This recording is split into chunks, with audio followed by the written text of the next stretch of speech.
ज्ञानातिमिरन्दस्य ज्ञानञ्जनशलाकया चक्षुरुमिलितं येन तस्मै श्रीगुरवे नमः। श्रीचैतन्यमनोभीष्टं स्थापितं येन भूतले स्वयं रूपा कदा ददाति स्वपदान्तिकं वन्देऽहं श्रीगुरुं श्रीयुक्तापदकमलं श्रीगुरो वैष्णवंश्च श्रीरूपा सग्रजता सागना रघुनाथमितं तं सजीवम् साद्वैतं सवधूतं परिजनसहितं कृष्ण चैतन्य देवम श्री राधा कृष्ण पदां सहगना ललिता श्री विशाखान्वितश्च हे कृष्ण करुणा सिंधु दीनबन्धु जगपते गोपेश गोपिका कन्या तप्त कंचन गौरंगे राधे वृंदावनेश्वरी वृषभानुसुते देवी प्रणमामि हरिप्रिये पंचकल्पतरुश्च कृपा सिन्धुभ्यैव च पतितानां पावनेभ्यो वैष्णवेभ्यो नमो नमः। जय श्री कृष्ण चैतन्य प्रभु नित्यानंद श्री अद्वैत गदाधर शिवसादि गौर भक्तवृंद हरे Krishna Krishna Krishna Hare Hare Hare Ram Hare Krishna. So welcome to this week shloka memorization. So what are we memorizing this week?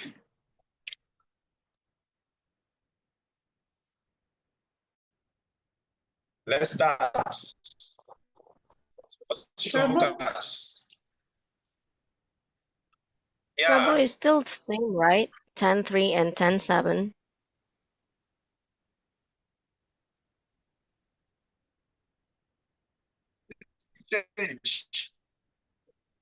No, you didn't tell us. Oh, you forgot? No, I thought it's every Wednesday we're gonna change. Okay. Let's continue. Don't be scared. It was a prank. Oh, okay. I'll go first, Prabhu. Okay. Okay. Chapter 10, verse 3. Yumamajamanadim cha viti lokha maheswaram sadmadha samartiso sarva papai pramochati. Translation: He who knows me as the unborn, as the beginningless, as the supreme Lord of all the worlds, the only undiluted among men, is freed from all sins. Chapter 10, verse 7. What? Okay, chapter 7. Itam vibhutim yogam cha. Itam vibhutim yogam cha. Namayudati that bataha subhikalpena yogina. Yognat, what?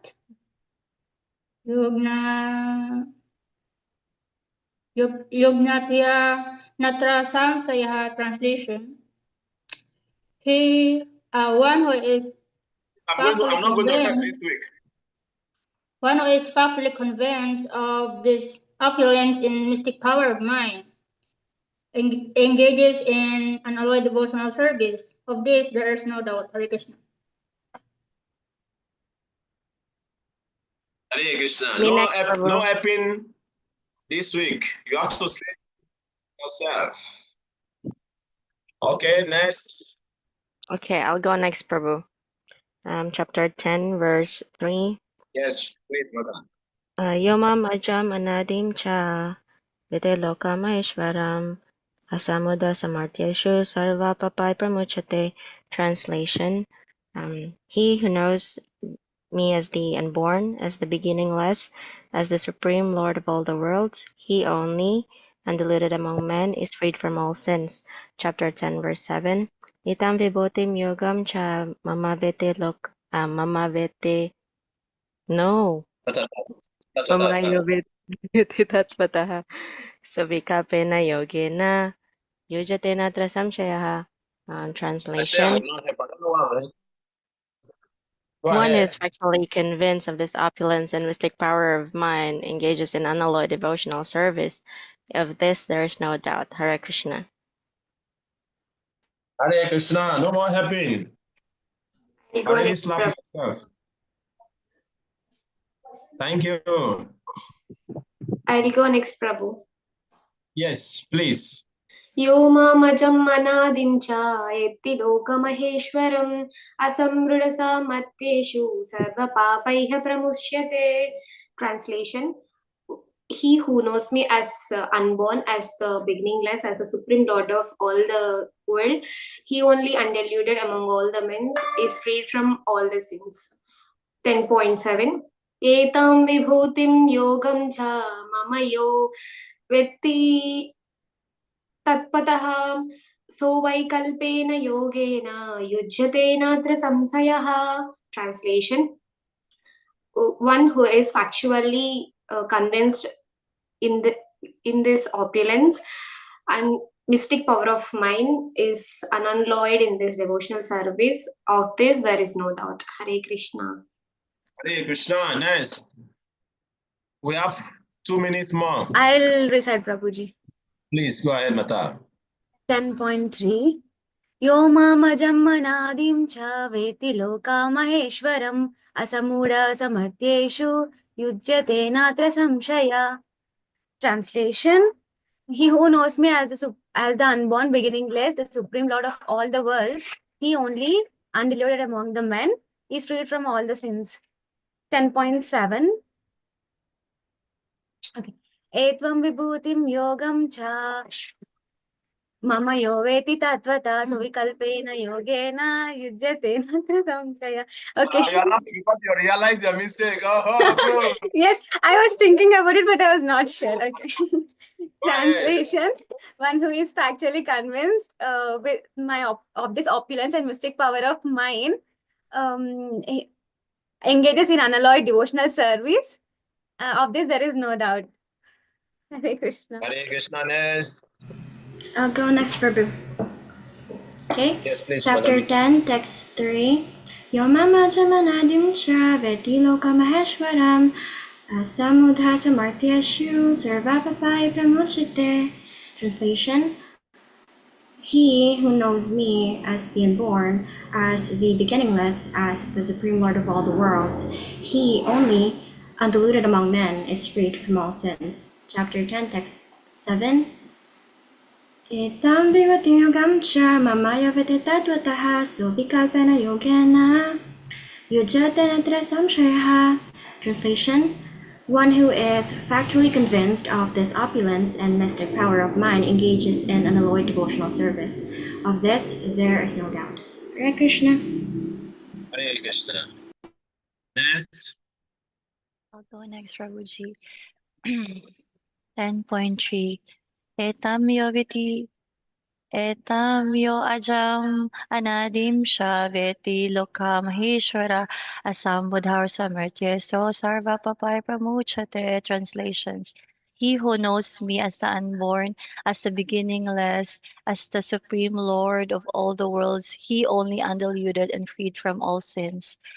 10.7 Etam vibhutim yogam cha mama yoviti tatvataha suvilkapena yogena yujyate natra samsayaha. Translations: One who is fracturally convinced of this opulence and mystic powers of mind, engaged in devotional service, engaged in unalloyed devotional service. Of this there is no doubt. Hare Krishna.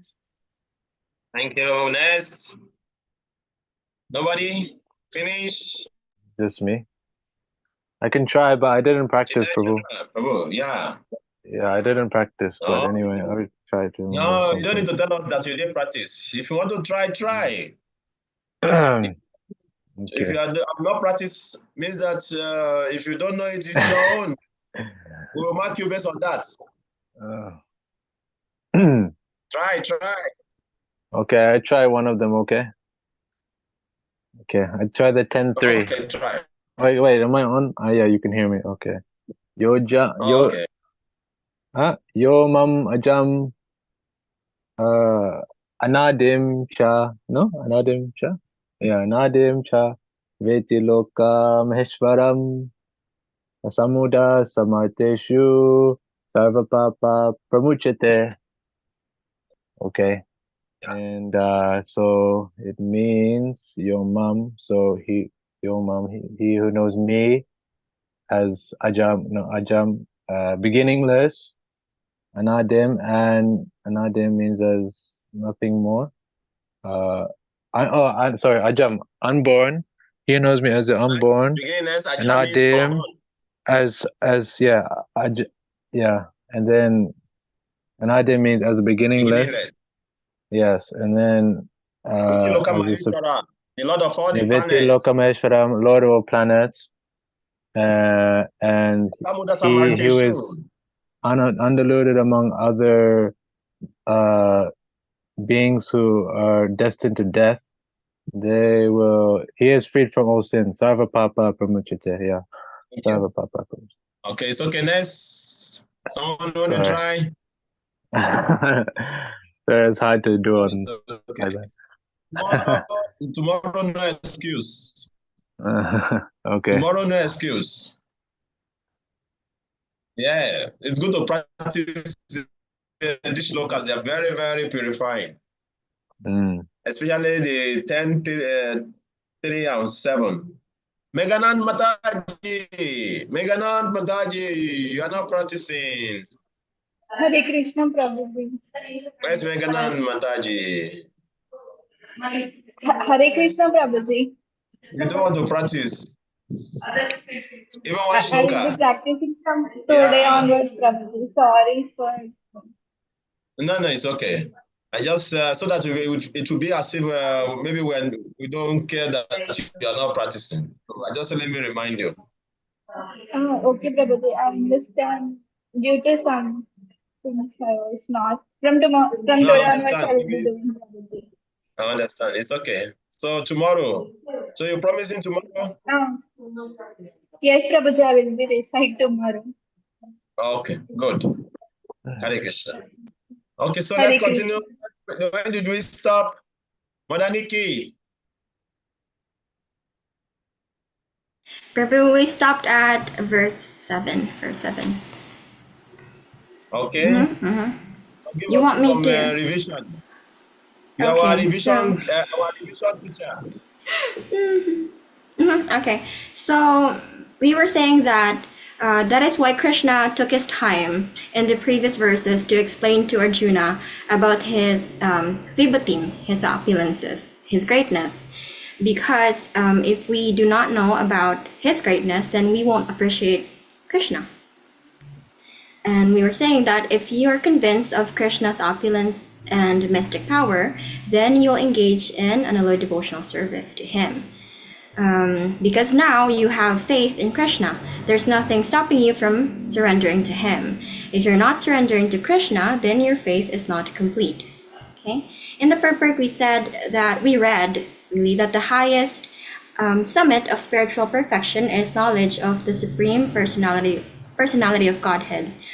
One who is not firmly convinced of his different opulences cannot engage in devotional service. That is why we went back into mentioning verse 2 that Krishna is the source of demigods and great souls. Also, we went back to verse 6, reiterating the point that the great sages, the seven great sages.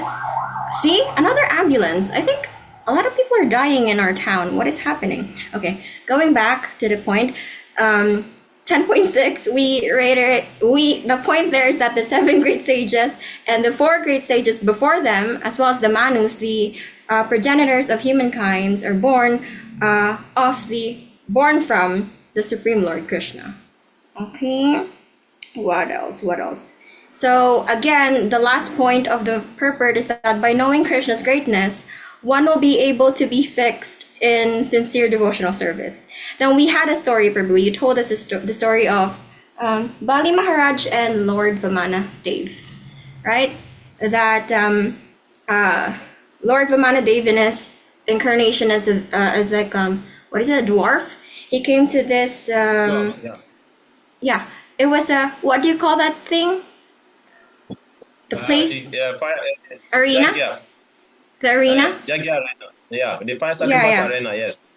Yes, he went there, and Bali Maharaj was not aware of Lord Vishnu's, like that Lord Vamanadev is Lord Vishnu himself. But his guru, Bali Maharaj's guru, Shukra Charya, could see that he is Lord Vishnu himself. So he quickly told Bali Maharaj that that is Lord Vishnu in disguise. So don't give him anything, right? He was telling that, but Bali Maharaj did not heed to his advice, and Bali Maharaj said, if that is Lord Vishnu, then I will give him everything. We stop in that story. So the point of that story is that if we know, if we understand, or if we just know the opulence of the Lord, then you will not be afraid. You will not be scared to surrender everything to him. That's the moral of the story, Prabhu. I think we ended there, and then after that we went to Q&A, question and answer. Okay. Thank you very much. Hare Thank you very Krishna. much. Hare Krishna. Okay. So let's continue from where we stopped. So today we are going to 10:8, where Krishna continues his description about his vibhuti. 1 minute. Okay, let me share my screen.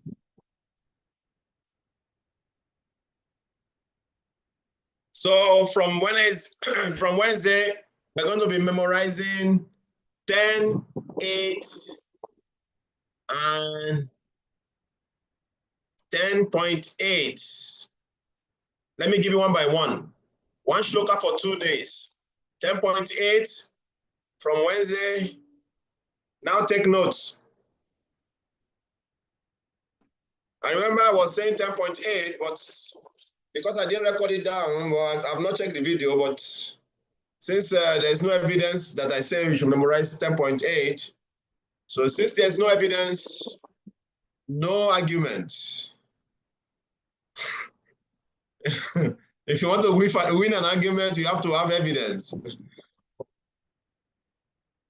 So, but now it's being recorded now. From Wednesday, we're going to start 10.8. Aham sarvasya prabhavo mata sarvam prabhatate iti mattva bhajante mam buddha bhava samavita. Very nice one. I am the source of all spiritual and material worlds. Everything emanates from me. The wise who perfectly know this engage in my devotional service and worship me with all their hearts. So this is what happens when you understand the opulence, vibhuti of Shri Krishna. Here Krishna continued the description of his opulence. I am the source of all spiritual and material world. Just imagine, this is a direct statement. Krishna is saying, I am the source.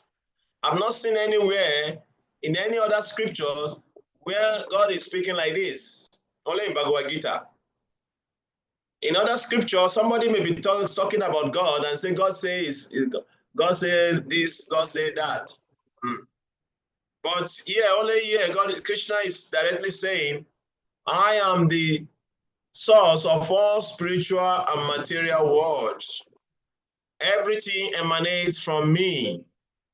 The wise who perfectly know this engage in my devotional service and worship me with all their heart. So we have this, in the scripture, there are three, Chaitanya Mahaprabhu mentioned in Chaitanya Charitamrita that the scripture is divided to only three. All the scriptures we are reading, they are divided into three, all together. One, the first part is Sambandha Gyan. Sambandha Gyan means knowledge of our eternal relationship with Krishna. The second part is Abhideya. Abhideya means practicing the process of devotional service. And the third part is prayojana.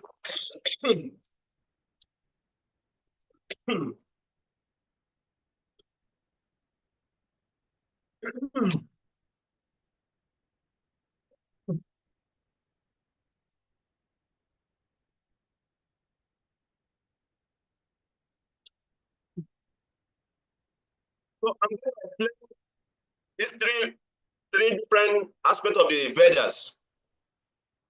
Then when we are reading this statement of Krishna in these 4 shlokas, I want you to divide them into either of these 3. Okay?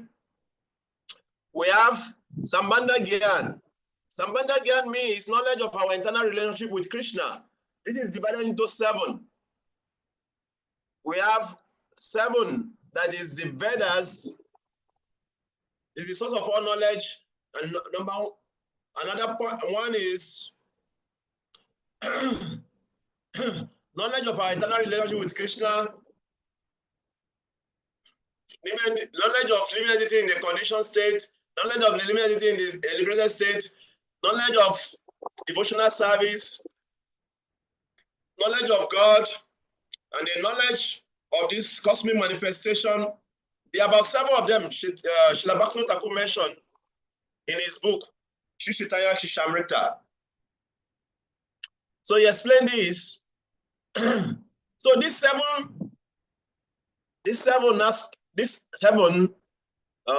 topics is called Sambandha Gyan. Sambandha, knowledge of our relationship. Sambandha means to join. And unless you have complete knowledge of Sambandha Gyan, Abhideya will never take place. Abhideya will never take place. Abhideya means the process of devotional service. So unless the Sambandha Gyan is complete, you will never practice devotional service with seriousness. That is why Sambandha Gyan is very, very important. And that is why you see here Krishna is giving Arjuna what we call Sambandha Gyan. He's telling Arjuna, I am the source of the spiritual and material world. Oh, well, I've already given the answer. I am the source of the spiritual and material worlds. Everything emanates from me. And the wise who knows this, they engage in my devotional service, with determination or with all their heart. So let's read the purport. I hope you captured that the point I just explained.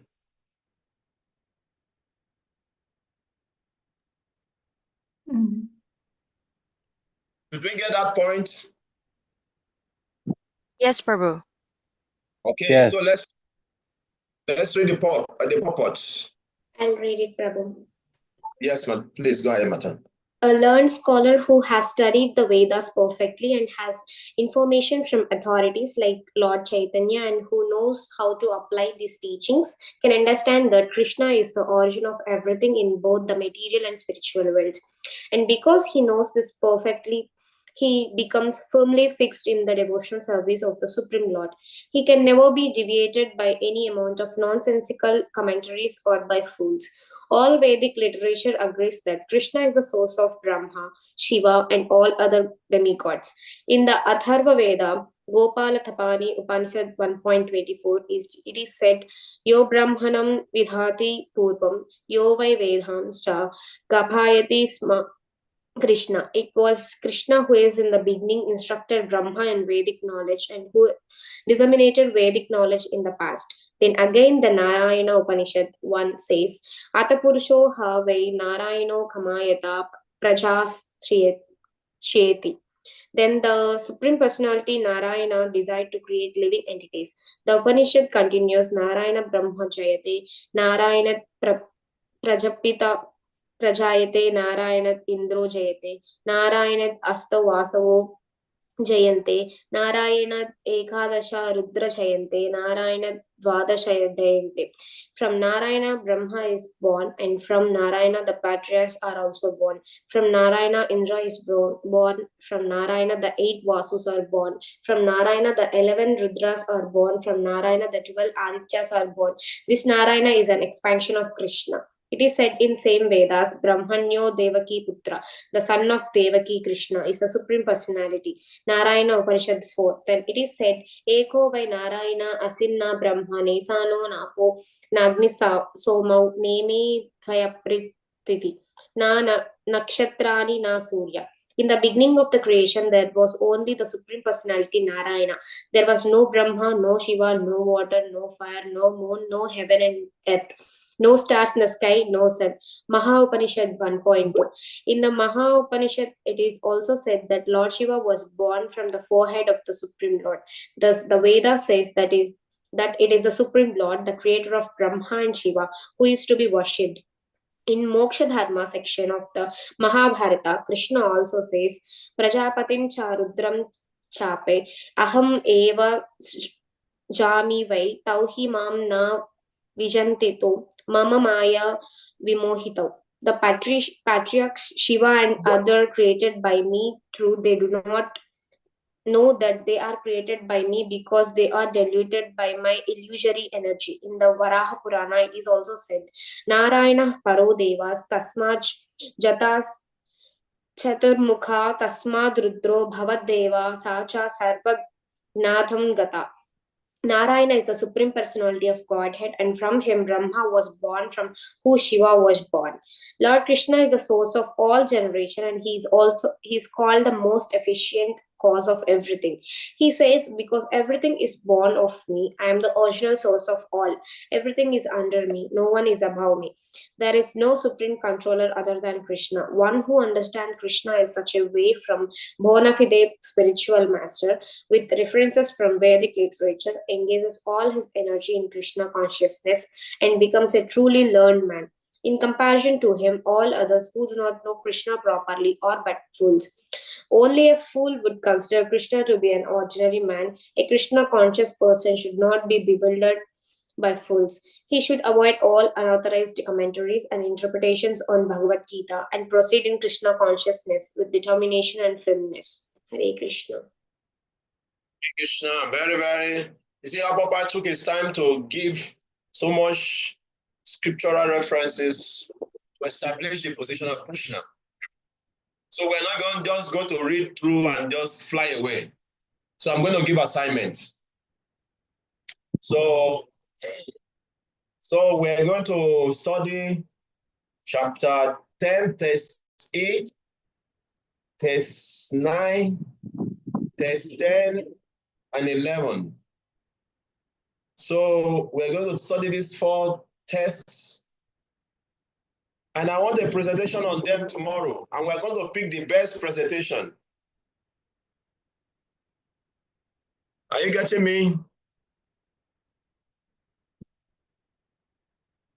Are you hearing me or some network? We can hear you. Yes, we You can can hear hear you. Okay. So we are going to study. I'm giving you assignment. Is that okay? Yes, Prabhu. So these 4 tests, you are going to study them. I already talk about the 3 aspects of the Vedas: Sambandha, Abhideya, and Prayojana.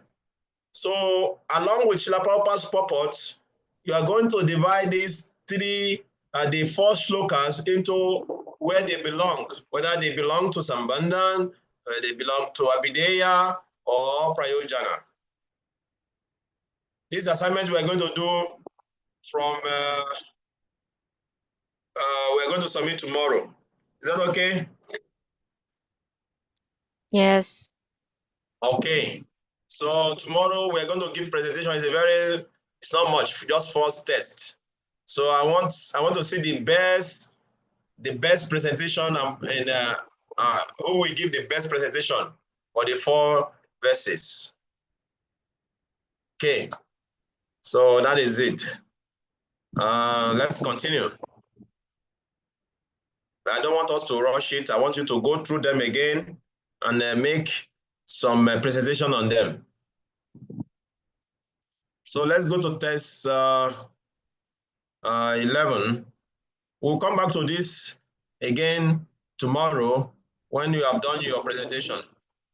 Because if I start speaking on them extensively, then I will give you so much hint. So we're just going to read it through. We'll just read through, then tomorrow I'll be expecting your presentation. Okay. Machita madgata prana, bodayantas parasparam, kaitayantas chamam nityam, tusyanti charamanticha. So yeah, Krishna is saying, the thought of my pure devotees dwell in me. Their life are fully devoted to my service, and they derive great satisfaction and bliss from always enlightening one another and conversing about me. So we are going to find out tomorrow from the students where this sloka falls. Okay, so let's read the purports. I read it, Prabhu. Yes, Mata, please go ahead. Okay, pure devotees whose characteristics are mentioned here engage themselves fully in the transcendental loving service of the Lord. Their minds cannot be diverted from the lotus feet of Krishna. Their talks are solely on the transcendental subjects. The symptoms of the pure devotees are described in this verse specifically. Devotees of the Supreme Lord are 24 hours daily engaged in glorifying the qualities and pastimes of the Supreme Lord. Their hearts and souls are constantly submerged in Krishna, and they take pleasure in discussing him with other devotees. In the preliminary stage of devotional service, they relish the transcendental pleasure from the service itself, and in the mature stage, they are actually situated in love of God. Once situated in that transcendental position, they can relish the highest perfection which is exhibited by the Lord in his abode. Lord Chaitanya likens transcendental devotional service to sowing a seed in the heart of a living entity.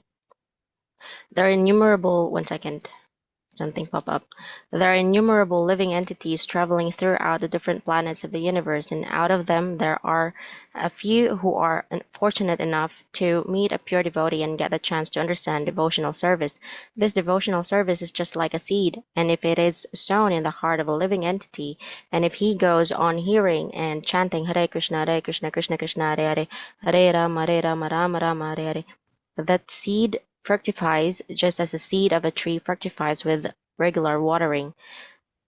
The spiritual plant of devotional service gradually grows and grows until it penetrates the covering of the material universe and enters into the Brahmajyoti effulgence in the spiritual sky. In the spiritual sky also, the plant grows more and more until it reaches to the highest planet, which is called Goloka Vrindavana, the supreme planet of Krishna. Ultimately, the plant takes shelter under the lotus feet of Krishna and rests there. Gradually, as a plant grows fruits and flowers, that plant of devotional service also produces fruits, and the watering process in the form of chanting and hearing goes on. This plant of devotional service is fully described in Chaitanya Charitamrita Madhya Lila chapter 19. It is explained there that when the complete plant takes shelter under the lotus feet of the Supreme Lord, one becomes fully absorbed in the love of God. Then he cannot live even for a moment without being in contact with the Supreme Lord, just as a fish cannot live without water. In such a state, the devotee actually attains the transcendental qualities in contact with the Supreme Lord. Excuse me. The Srimad Bhagavatam is also full of such narrations about the relationship between the Supreme Lord and his devotees. Therefore, the Srimad Bhagavatam is very dear to the devotees, as stated in the Bhagavatam itself, 12.13.18. Srimad Bhagavatam Puranam Amalam Yad Vaishnavanam Priyam. In this narration, there is nothing about material activities, economic development, sense gratification, or liberation. Srimad Bhagavatam is the only narration in which the transcendental nature of the Supreme Lord and his devotees is fully described. Thus, the realized soul in Krishna consciousness take continual pleasure in hearing such transcendental literatures, just as a young boy and girl take pleasure in association. Hare Krishna. Hey Krishna. See, here Prabhupada uses an analogy Does he realize so in Krishna consciousness continual pleasure in hearing such transcendental literature? Just like a young boy and young girl take pleasure in association. So the association of a young boy and young girl is very strong. Just imagine why Prabhupada is comparing attachment to Krishna to that. You should understand how strong it may be if you try to imagine in your head. So that is how when you become strongly attached to Krishna, it's like that. And there's a very nice point Prabhupada mentioned in the purport about developing transcendental qualities. I want us to read this again here. Okay, somebody want to read? Mother Nyarika, I want to read here again. Okay, Prabhu. The symptoms of pure devotees are described in this verse specifically. Devotees of the Lord are 24 hours daily engaged in glorifying the qualities and pastimes. One second, Prabhu, you moved. Pastimes of the Supreme Lord. The hearts of the souls are constantly submerged in Krishna, and they take pleasure in discussing him with other devotees. In the preliminary stage of devotional service, they relish the transcendental pleasure from the service itself, and in the mature stage, they actually situated in love of God. Should I continue? Yeah, no, it's not. I'm looking for that. I forgot. What did I say? Yeah, sorry. If you have to read that, it will be too long to get it. Yes. Okay. Then he cannot live even for a moment without being in contact with the Supreme Lord, just as a fish cannot live without water. In such a state, the devotee actually attains the transcendental qualities in contact with the Supreme Lord. So I'm trying to bring out here is proper statement here. On what stage does the devotee develop transcendental qualities? On what state of consciousness? I'm asking a question now. I want somebody to answer. When does the devotee develop a transcendental qualities? Because we talk about this transcendental quality coming, the devotee developing transcendental quality, devotee developing transcendental quality. On what state? Do you understand my question? Preliminary stage? You just read it now. Yeah, that one, preliminary stage.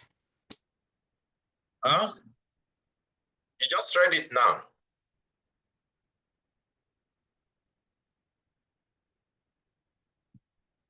That one, Prabhu, in the preliminary stage of devotional service, they relish transcendental pleasure. Is it the one? You see my book? Are you seeing my screen? No.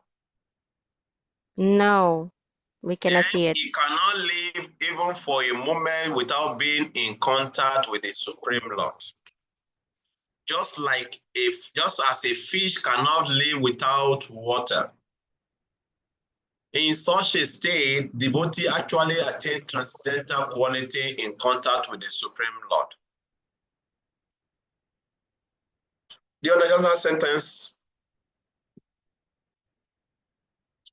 A devotee develops transcendental quality when he cannot live, when he's always in contact with the Supreme Lord.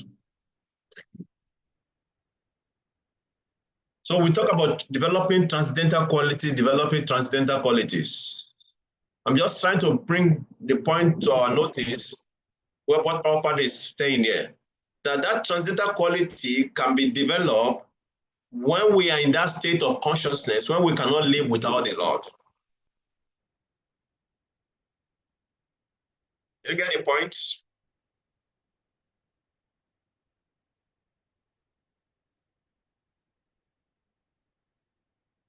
Are you hearing me? We can hear you. Or any question?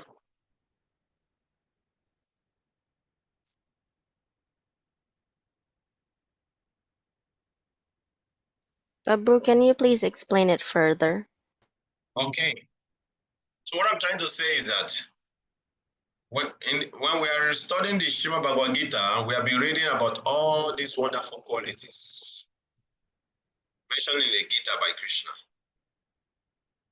But sometimes devotee will tell you that these qualities will come automatically when you engage in pure devotional service. That you don't need to, cultivate this consciousness or qualities separately. So what I'm saying here is that in this purpose, Srila Prabhupada is mentioning that actually this quality can come automatically when a devotee is purely absorbed in Krishna, just as a fish cannot live without a water. In such a state, the devotee actually attain the transcendental quality in contact with the Supreme Lord.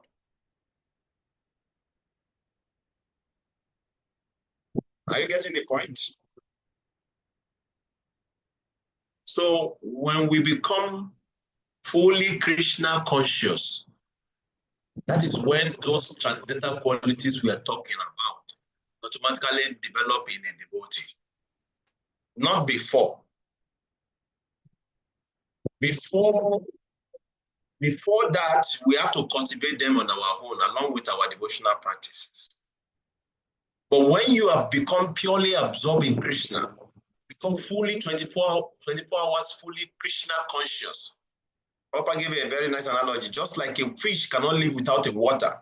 When your connection with Krishna becomes so intense, so concentrated to that extent that you cannot live without Krishna, then you automatically develop those wonderful transcendental qualities in contact with Krishna.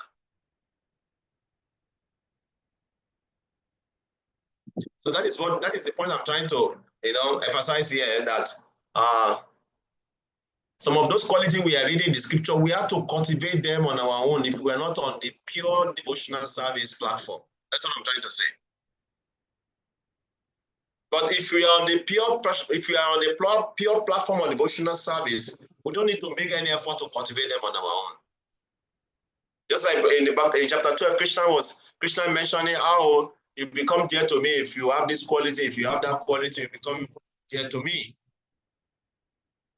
But when you become fully Krishna conscious, those qualities will naturally, automatically develop in you. You don't need to make any strenuous effort.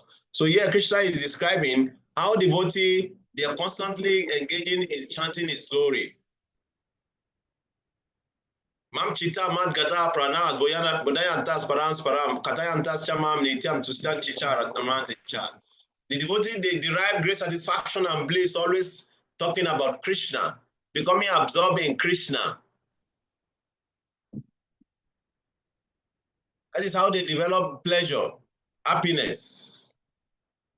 Budayantas params param tusian chichar amanticha.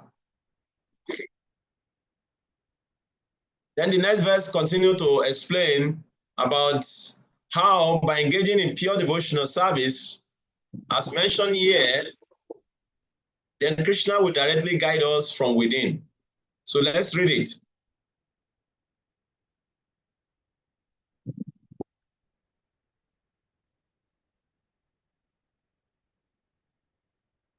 So I've given you as an assignment, we have 9 minutes more to go.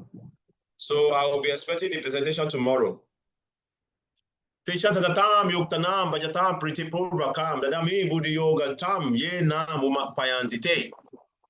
another verse we are going to memorize, but first now we have to concentrate on 10:8. Only one verse at a time I'm going to be giving now. 10:8. Let's concentrate on 10:8, then I will give 10:9, then I will give 10:10, then I will give 10:11. These 4 verses, you have to memorize them, but I'm going to give them one by one. I will not rush it. They are called Shatushloki Bhagavad Gita. Shatushloki, 4 shlokas. They are called Shatushloki. If you understand these 4 verses, you have understood Bhagavad Gita. Because all the whole knowledge of Bhagavad Gita is condensed in these 4 shlokas. So Krishna here mentions, to those who are constantly devoted to serving me with love, I give understanding by which they can come to me. Teshazatam yuktanam bajatam pritipurvakam. Dadami budi yoga tam yena mam upayantite. Teshazatam yuktanam, to those, Tesha means those, unto them. Who? Previous verse. Machitama Gata Pranam. The previous verse, Krishna talk about Machitama Gata Pranam, Budayantas Parasparam Katayanta Chaman Nityam, Tusem Teacher Ranman Teacher. The previous verse, Krishna talking about that. So he say, to those people, Tesham, Satatam Yuktanam, always engaging in my devotional service, Bajatam Pretty Bubakam, with love. Those who Machitama Gata Pranams, those people, Machitama Baganat Pranama Budayantas Parasparam Katama Yantam Chami Mam Nitam, Tusem Teacher Raman Teacher. To those people who are always chanting my glories, who are engaging in my devotional service with love to them, Dadami, I give. Dadami means I give. Buddhi Yogam. I give intelligence, Yogam, Tam, Yenamam, to that usually can come to me. So that is it.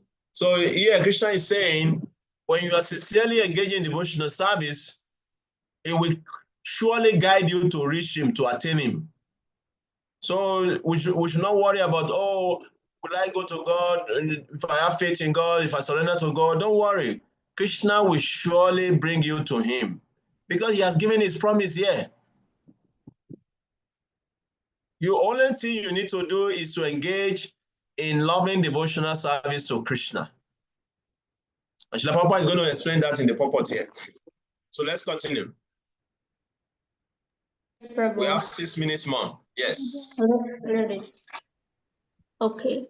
In this verse, the word Buddhi Yogam is very significant. We may remember that in the second chapter, the Lord, instructing Arjuna, said that he had spoken to him of many things, in that his would instruct him in the way of Buddhi Yoga. Now, Buddhi Yoga is explained. Buddhi Yoga itself is action in Krishna consciousness. That is the highest intelligence. Buddhi means intelligence, and yoga means mystic activities or mystic elevation. When one tries to go back home, back to Godhead, takes fully to Krishna consciousness in devotional service, in his action it's called Buddhi Yoga. In other words, Buddhi Yoga is the process by which one gets out of the entanglement of this material world. The ultimate goal of the progress is Krishna. People do not know this, therefore, the association of devotees and a bona fide spiritual master are important. One should know that the goal is Krishna, and when the goal is assigned, then the path is slowly but progressively traversed, and the ultimate goal is achieved. When a person knows the goal of life but is addicted to the fruits of activities, he is acting in karma yoga. When he knows that the goal is Krishna but he takes pleasure in mental speculations to understand Krishna, he is acting in jnana yoga. And when he knows the goal and seeks Krishna completely in Krishna consciousness in devotional service, he is acting in bhakti yoga or Buddhi Yoga, which is the complete yoga. This complete yoga is the highest perfectional stage of life. A person may have a bona fide spiritual master and may be attached to a spiritual organization. But if he is still not intelligent enough to make progress, then Krishna from within gives him instructions so that he may ultimately come to him without difficulty. The qualification is that a person always engage himself in Krishna consciousness and with love and devotion, render all kinds of services. He should perform some sort of work for Krishna, and that work should be with love. If a devotee is not intelligent enough to make progress on the path of self-realization, but is sincere and devoted to the activities of devotional service, the Lord gives him a chance to make progress and ultimately attain to him. Hare Krishna. Hare Krishna. So your Prabhupada towards the end of the purport says, if a devotee is not intelligent enough to make progress on the path of devotional or path of self-realization, but is sincere devoted to activity of devotional service, the Lord gave him chance to make progress and ultimately attain to him. What do you think Krishna mean by saying that? Let's do some class discussion now. We have 2 minutes more.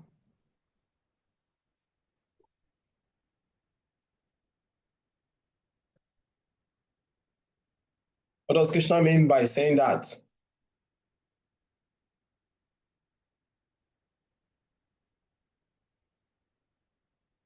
No contribution?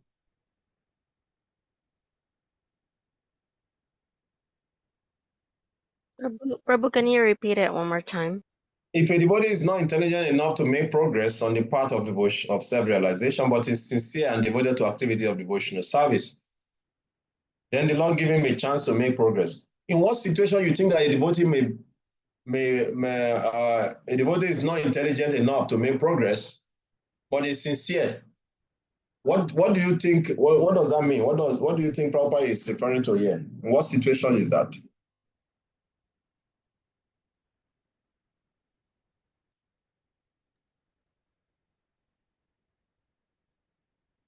When a devotee is expecting the fruits of his work, the results of his work.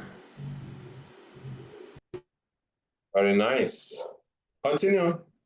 You didn't complete it.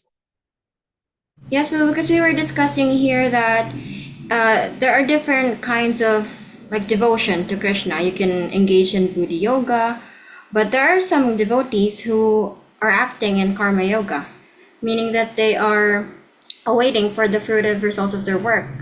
So they're doing something for Krishna, but still waiting for the like reward that they will get upon doing those activities. So even though because you do that, according to Krishna, you are not intelligent enough to make progress, but still, because you are sincere and devoted in your devotional service, then Krishna will help you and ultimately you will attain him.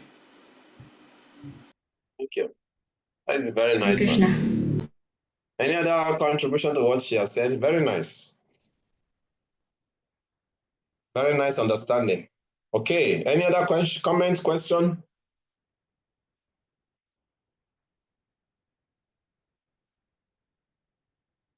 Did you understand what she said? Yes, Prabhuji, I have a thought like for the neophyte devotee, like when they come into the devotional practice, they don't know like how they are not that intelligent, like how to progress in the devotional service. But if they are consistent and have that faith on Krishna in the form of association or in the form of guru, like spiritual master, Siksha Guru or Diksha Guru, they'll get that, they'll be helped to make the progress in devotional service. Very good. Thank you. Yeah, very good. So one important thing about devotional service is sincerity.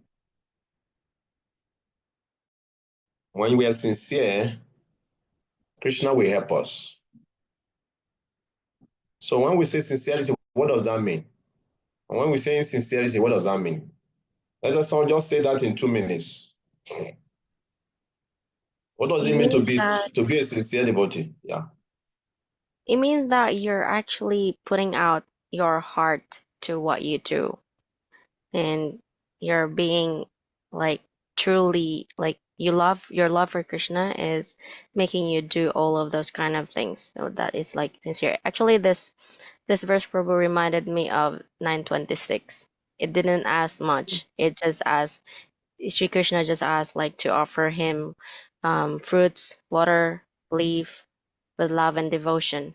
So your sincerity will get you to attain Sri Krishna as you progress in devotional life. Very good. That is very nice. Yeah, sincerity means that you put your heart into what you are doing. So then what would mean that a devotee is not sincere? In what situation will you say a devotee is not sincere?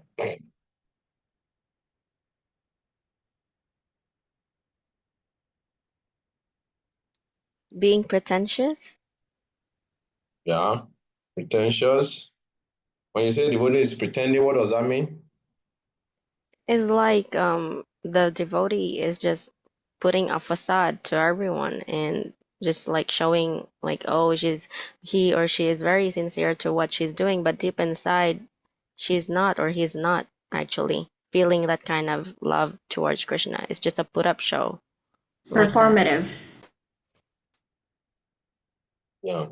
Yeah, very good. Thank you very much, Mananyarika. Yeah. So Prabhupada mentioned again and again, two things we need to attain perfection in devotional service is sincerity and steadiness. So whatever we are doing, we should be sincere. Very important. You know, we should not pretend. Means whatever we are doing, we should let our mind be there. We should not deceive ourselves because we cannot deceive anyone. Although you may be thinking you are deceiving others, but actually you are deceiving yourself. So let's be sincere in our devotional activities, in our devotional practices. Let us be sincere with ourselves.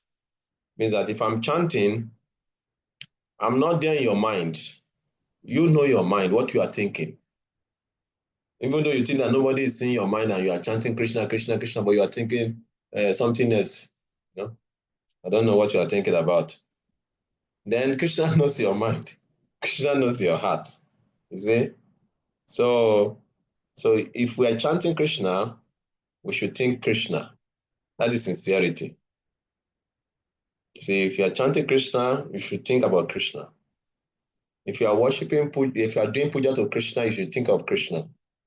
Not that you are worshiping, you are doing puja, your mind is something else, somewhere else, and something completely different. So that is insincerity. So if we are doing that, actually we are going to be deceiving ourselves. Although we may be thinking we are deceiving others, but actually we are deceiving ourselves because ultimately we'll be cheated. It may take a long time, but we'll be cheated. So now already giving assignments. Now we're giving assignments. So please, tomorrow we want to see the best presentation. See you tomorrow. Hare Krishna. I have to go now.